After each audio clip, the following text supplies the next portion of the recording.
Hello दोस्तों, hello student, आप कैसे हो? सब लोग मस्त हो, एकदम बढ़िया। देखो लास्ट लेक्चर में हमने क्या पढ़ा था? जीपी के बारे में पढ़ा था। बहुत मस्त से पढ़ा था, बहुत अच्छे से पढ़ा था। ठीक है, बहुत सारी चीज़ें बहुत बच्चों को डाउट में रही होगी। ठीक है, मुझे पता है। चलो कोई दिक्कत नहीं।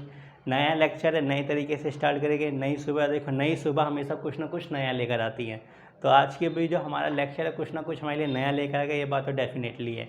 ठीक है, देखो लाइफ तो ऐसी है, कभी ऊपर कभी नीचे, कभी हमें कॉन्सेप्ट समझ में आएगा, कभी नहीं आएगा। लेकिन हमारा क्या मकसद है? एट द एंड में हमारा यही एम होना चाहिए कि हम कैसे भी करके किसी भी चीज़ को आसानी से क्या कर लें, सीख लें।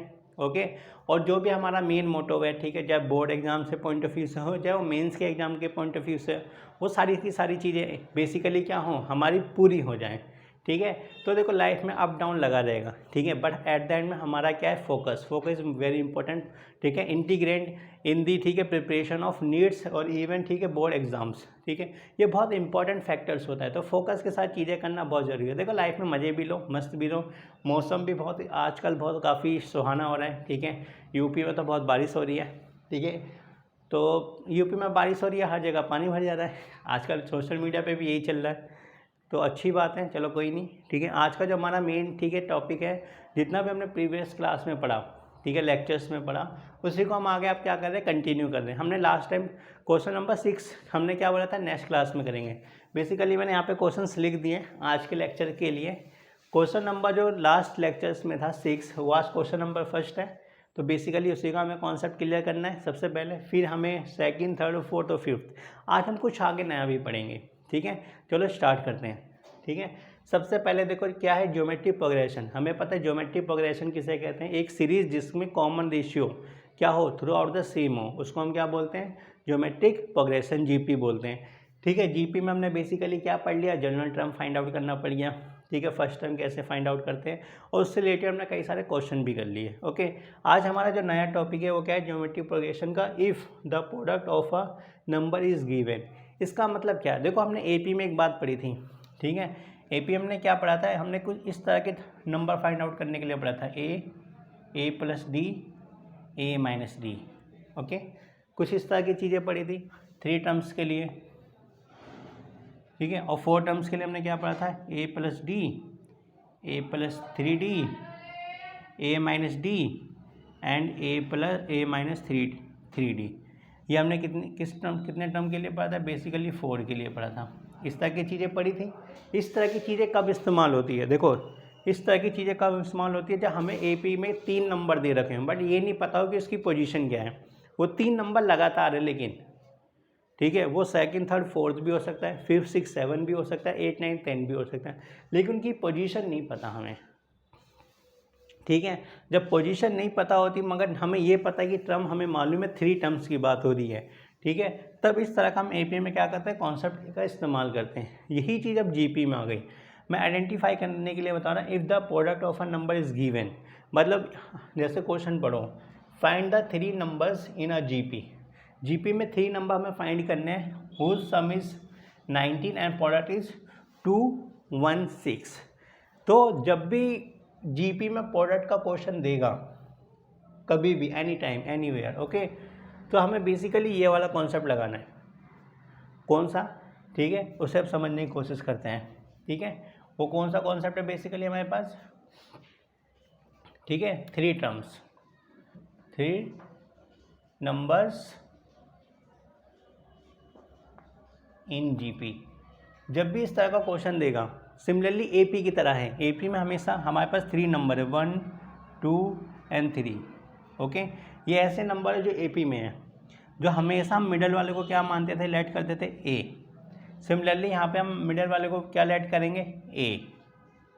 यहाँ से यहाँ तक मूव करने के लिए एपी के केस में हम क्या करते थे? प्लस डी करते थे। किस केस में? 3 के केस में। सिमिलरली हम यहाँ पे क्या करेंगे? आर से मल्टीप्लाई करेंगे, आर से मल्टीप्लाई करेंगे। और इसके लेफ्ट में जाने के लिए हम बेसिकली क्या करते थे? माइनस डी करते थे। ठीक है, अब इससे लेफ्ट में जाने के लिए हम क्या करेंगे? क्योंकि यहाँ पे हमने आर से मल्टीप्लाई करी, अब हमें आर से क्या करनी पड़ेगी? डिवाइड। मतलब इसी ए को बेसिकली हम किससे डिवाइड कर देंगे? आर से। तो ये जो 3 टर्म्स हैं हमेशा इस तरह से लिया जाएगा। ओके, क्लियर हो गई? हम एपी में कैसे लेते हैं? ए प्लस डी और a minus d. Any doubt? Okay, इतनी बात क्लियर हो गई। आगे की तरफ मूव करते हैं। ये हो गया हमारे कितने के लिए, 3 टर्म्स के लिए, जिसको हम ऑड नंबर भी बोल सकते हैं कि ऑड नंबर के, ठीक है, टर्म्स फाइंड करने का मेथड यही होता है। बेसिकली कितने के लिए हो गए, 3 टर्म्स के लिए हो गए। ओके, 3।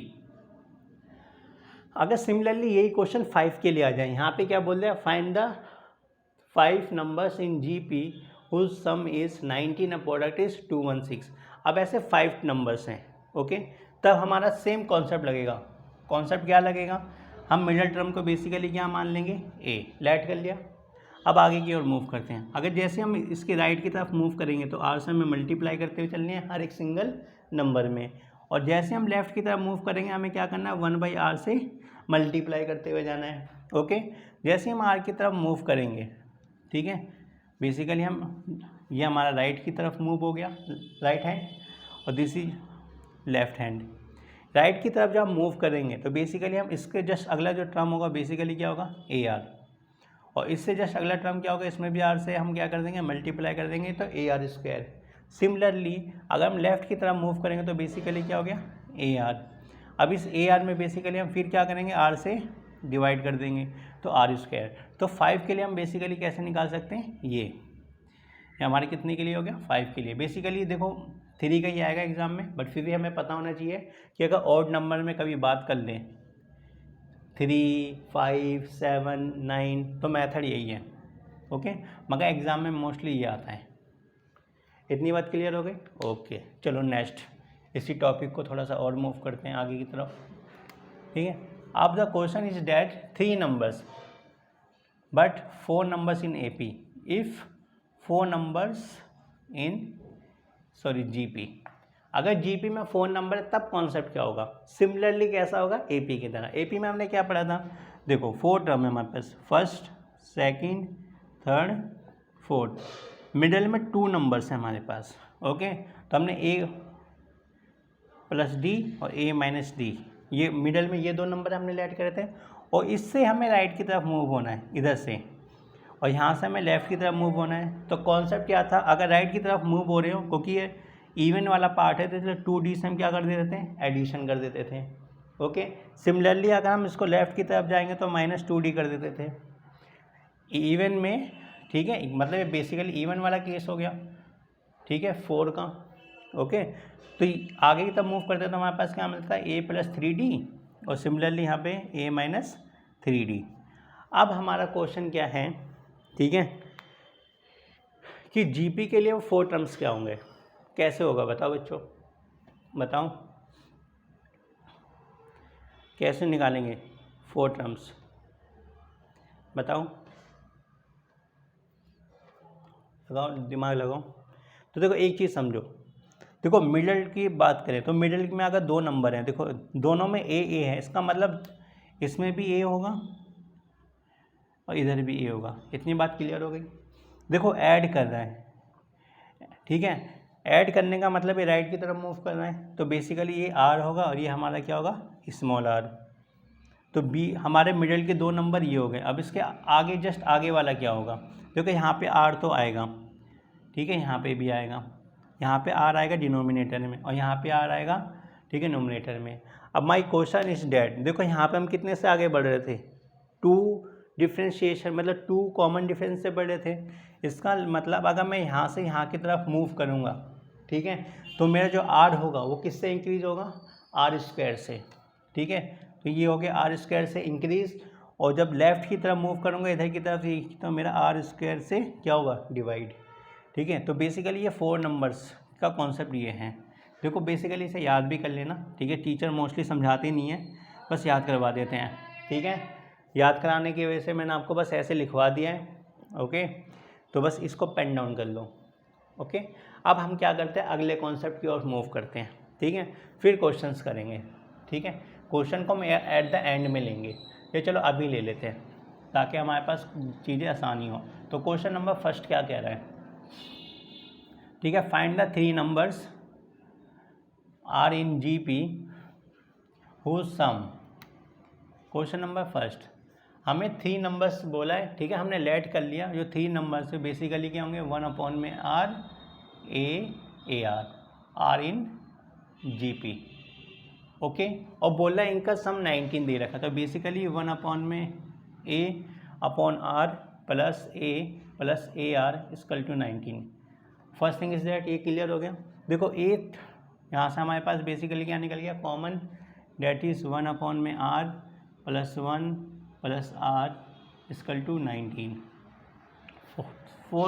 कुछ टाइम के लिए इक्वेशन 1 मान लेते हैं। अगली चीज़ क्या गिवन है, प्रोडक्ट ऑफ, ठीक है, 3 numbers, basically AR into AR equal to 216, okay. And this R cancel out, A multiply by A that is A cube equal to 216। और ये किसका क्यूब होता है, ये सोचने वाली बात है। मैंने आपको बोला था कि कम से कम हमें 12th क्यूब याद होने चाहिए। ये होता है बेसिकली 6 का क्यूब, ठीक है। अगर ठीक है पावर सेम है तो इसका मतलब ये दोनों इक्वल कब होंगे, तो ऑब्वियस ही बात है बेस सेम होगा। तो A की वैल्यू बेसिकली कितनी निकल गई, 6। इतनी बात क्लियर हो गई। A की वैल्यू 6 निकल गई। इस A की वैल्यू को यहाँ पे पुट कर दो इक्वेशन 1 में, पुट इन इक्वेशन 1। अगर इक्वेशन 1 में 6 पुट करोगे तो basically what will get 1 upon में R plus 1 plus R equal to 19, okay. Clear हो गया इतना। इस 6 को इधर डिवाइड में लेके जाएंगे तो 1 upon R plus 1 plus R equal to 19 upon में 6, ओके। इस इक्वेशन को सॉल्व करते हैं तो 1 plus R square equal to 19 upon में 6 divided by R and cross multiply करेंगे तो we will get what, 6R square plus 6R प्लस 6 इक्वल टू 19R। इस 19R को इस तरफ ले आएंगे, माइनस में आ जाएगा, 6R square plus 6R minus 19R plus 6 equal to 0। तो 6R स्क्वायर माइनस कितना रिमेनिंग बच गया 13R प्लस 6 इक्वल टू 0। अब क्या करेंगे, इसको फैक्टराइज कर लेंगे, ठीक है। फैक्टराइज कर सकते हैं, मूव करेंगे। क्वेश्चन नंबर 2 क्या कहता है, 3 numbers whose sum is 21 are in AP, okay। If 2 to 14 are added to them respectively, the resulting numbers are in GP, find the numbers। देखो क्वेश्चन बेसिकली क्या बोल रहा है, 3 नंबर्स whose sum is 21। हमारे पास 3 number हैं, ठीक है, जिनका सम कितना आ रहा है 21, मगर वो किस में है, AP में है। तो बेसिकली हम कैसे लिख सकते हैं, 3 numbers A plus D, A minus D, ये ऐसे 3 नंबर हैं जो basically are in AP। First thing is clear. अब क्या गिवन है, इनका सम, तो basically A minus D plus A plus D equal to 21, okay. कोई डाउट। अब इसको सॉल्व करते हैं, minus D cancel, 3A equal to 21, basically A equal to 7। हमारे पास फर्स्ट टर्म क्या आ गया, ओके। अब क्वेश्चन समझो, if 2 to 14 are added to them, हमारे पास जो 3 नंबर्स गिवन है basically A minus D, A और A प्लस डी। क्वेश्चन के अकॉर्डिंग अगर इफ़ 2 ऐड, अगर इसमें हम 2 ऐड करें, इसमें 2 ऐड करें और प्लस इसमें हम 14 ऐड करें, तो ये किस में कन्वर्ट हो जाएगा, आर इन GP। ऐड करने से क्या हुआ, इसका नेचर चेंज होगा, ये AP में था तो किस में कन्वर्ट हो गया, अब ये GP में। देखो A की वैल्यू बेसिकली कितनी है, 7 minus D plus 2, 7 plus 2 and 7 plus D plus 14 are in GP, okay. तो basically 9 minus D 9 and 21 plus D are in GP। अगर कोई चीज़ GP में है तो उसकी क्या स्पेशलिटी होती है, क्या यूनिकनेस होती है, ठीक है। अगर कोई भी टर्म GP में है तो इसका मतलब क्या है कि उसका कॉमन रेशियो हमेशा क्या होगा, सेम होगा। कॉमन रेशियो क्या होगा, सेम होगा। तब आप क्या करेंगे, कॉमन रेशियो का फार्मूला लगा देते हैं, डेट इज़ T2 अपॉन में T1 equal to T3 upon में T2। ठीक है, ये बेसिकली हमारा कॉमन रेशियो हो गया। ओके, तो T2 बेसिकली कितना दे रखा है हमारे पास, 9 अपॉन में 9 minus D equal to T3 21 plus D upon में 9। क्रॉस मल्टीप्लाई करेंगे तो बेसिकली हमारे पास कितना हो जाएगा, 21 plus D 9 minus D equal to 81, क्योंकि 9 की 9 से मल्टीप्लाई होगी तो 81 हो जाएगा। अब इसको सॉल्व कर लेते हैं। इसको सॉल्व करने पे बेसिकली हमारे पास क्या आएगा, एक क्वाड्रेटिक इक्वेशन आएगी।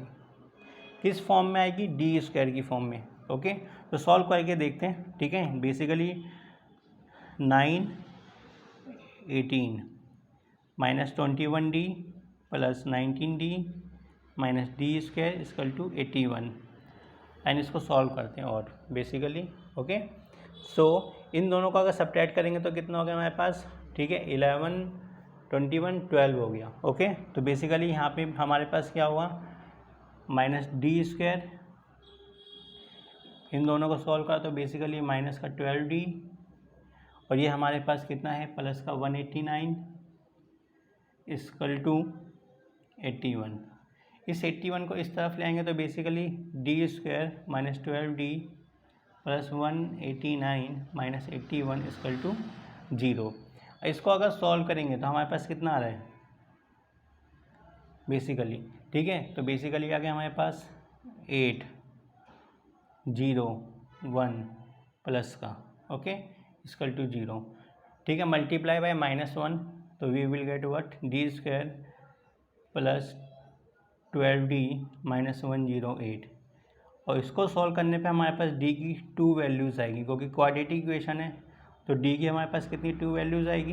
वो 2 वैल्यूज़ जो भी आएगी उसको हम क्या करेंगे, यहाँ पे 1 बाय 1 करके पुट कर देंगे और 1 की भी ए की वैल्यू भी यहाँ पे हम पुट कर देंगे, क्योंकि ए की ऑलरेडी हमें पता ही है और हमें क्योंकि 3 नंबर्स फाइंड आउट करने हैं ये, तो ए की value already we not that, यहाँ से हमारे पास क्या आ जाएगी, डी की 2 वैल्यूज़ आ जाएगी। तो हमारे पास कॉम्बिनेशन बन जाएगा ए और डी का। ओके, ए और डी का एक कॉम्बिनेशन से हमारे पास एक सीरीज़ मिलेगी और इस वाले डी और इस वाले ए से हमारे पास एक और सीरीज़ मिलेगी। जो दोनों आंसर होंगे वही हमारा क्या होगा, आंसर निकल जाएगा नंबर से। ओके, देखो इतना कैलकुलेशन तो आप लोग कर सकते हो, ठीक है, क्योंकि बेसिकली हमारा एम ही यही है कि हमें, ठीक है, हम देखो एक टीचर का काम क्या होता है, एक टीचर का मेन बेसिक पर्पस होता है बच्चे को कॉन्सेप्ट समझ में आना, ठीक है, और एक बच्चे का क्या काम होता है, अगर बाई चांस टीचर पढ़ाते पढ़ाते कहीं मिस्टेक कर जाए तो उसको रिमेंबर करा देना, सर यहाँ पे कैलकुलेशन में दिक्कत है। इससे क्या होता है कि और बच्चों का भी, ठीक है, नुकसान होने से बच जाता है। वैसे मोस्टली तो टीचर, ठीक है, अवॉइड करते हैं कि यहाँ तक कि किसी तरह की मिस्टेक हो, क्योंकि जब टीचर फ्रिक्वेंटली पढ़ाता है, ठीक है, तो कई बार धोखे में मिस्टेक हो ही जाती है कैलकुलेशन की। कॉन्सेप्ट की मिस्टेक बहुत ही कम टीचर कर पाते हैं, कभी कभी टीचर से भी गलती हो ही जाती है। ओके, तो इस तरह से सॉल्व करना, पूरा कैलकुलेशन हो जाएगा। ओके, तो इसको आप स्क्रीन शॉट ले लो। ओके,